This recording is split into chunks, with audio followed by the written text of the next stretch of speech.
Hello and welcome to the Destiny News bi-monthly review, part 2 of 2 for the month of July. There are going to be quite a few annotations here, so make sure to have them enabled if you think you'll need to hit up a video I'm going to link. First off, if you've missed anything from the first half of July, click here now to watch part 1, which covers July 1st through the 15th. The second half of the month was a little weak, with not too many things going on. We had Video Games Live do an interview with composers Marty O'Donnell and Mike Salvatore, and Video Games Live also premiered the second movement of Music of the Spheres. That second movement is called The Union. You can click here to be taken to each video. The interview was essentially void of anything Destiny related. It was more on the personal side, featuring questions like, what was your favorite piece to compose for Halo, and what was it like working with Steve Vai? MMORPG.com did an interview with Irk, a community manager, where they discussed the game. There were a few bits of new information. You will find the interview linked in the description, but the new information covered was the fact that you can upgrade your armor and other items in addition to weapons, that first-person view will be the main view for Destiny, and some minor things related to the story. Click the video box for a very brief overview of the full interview.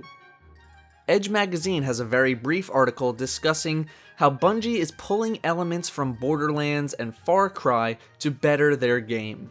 With Borderlands, they mention that while they feel very attached to the guns that they've earned, that the game as a whole isn't really an interactive experience, unlike Destiny, which will have a lot more of those random player encounters.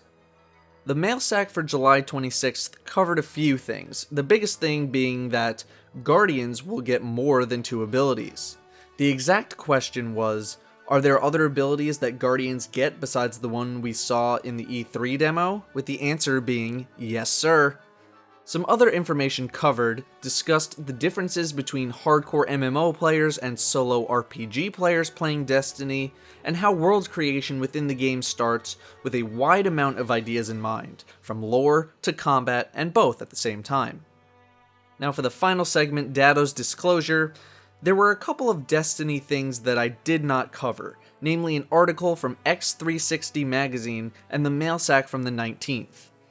That's because, well, there was zero new information in either of those sources. I do not feel that it is worth my time or your time to watch a video where I basically say, there was an article in X360 magazine, but it basically talked about nothing we don't already know.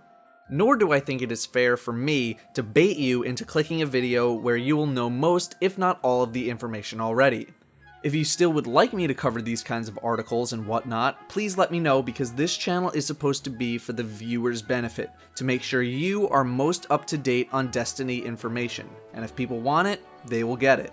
But otherwise, I am not here to bait you or mislead you into thinking that I have new information, when in reality all I would be doing is trying to get more views or likes or whatever. I don't want to waste your time, nor my own time.